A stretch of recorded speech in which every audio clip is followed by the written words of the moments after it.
for Davao.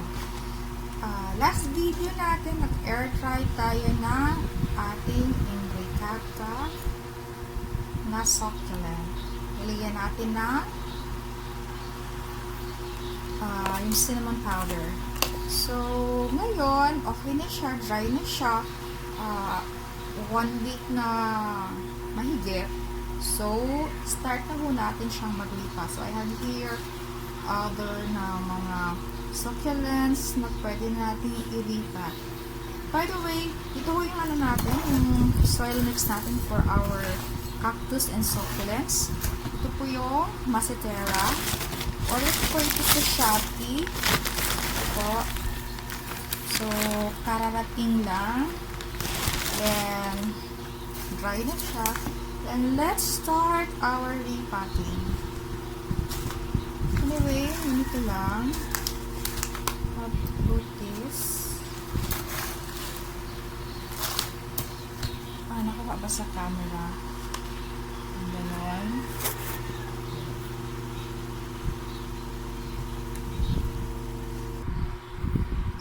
So, ito na.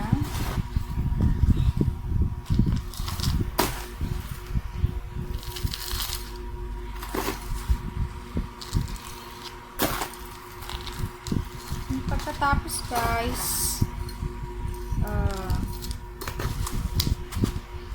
i-water siya 1 to 2 weeks pa siya mag-water, then i-set aside. Ano lang, hindi indirect sunlight, para hindi siya, kasi nag-ano pa siya, nag-a-adjust pa siya sa soil mix niya. Okay, then it's done.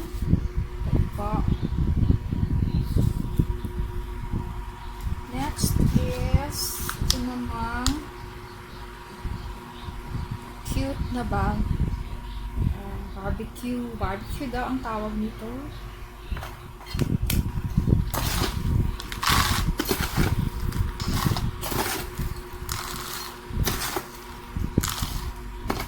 There are succulents pala.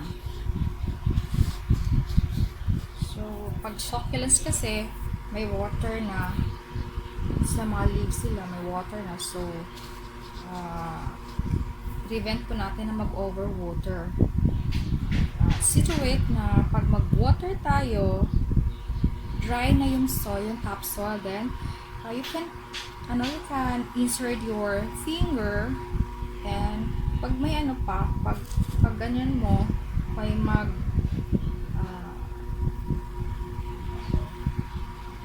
may lupa pa, so meaning moist po yung soil.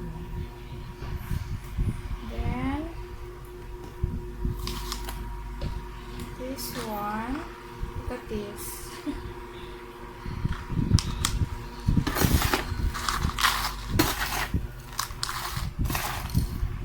Be sure na dry talaga yung ano natin, yung packing mix before tayo mag-repat. Para hindi siya mag-wrap or mabubulong. So, ganyan na. So, yan na muna. Then, kasi yung iba, hindi pa kasi hindi pa na air dry for 2 weeks. So, next video, kitaan natin yon. Then, I'm going to show you yung dish garden ko. This one. Sorry. Oh.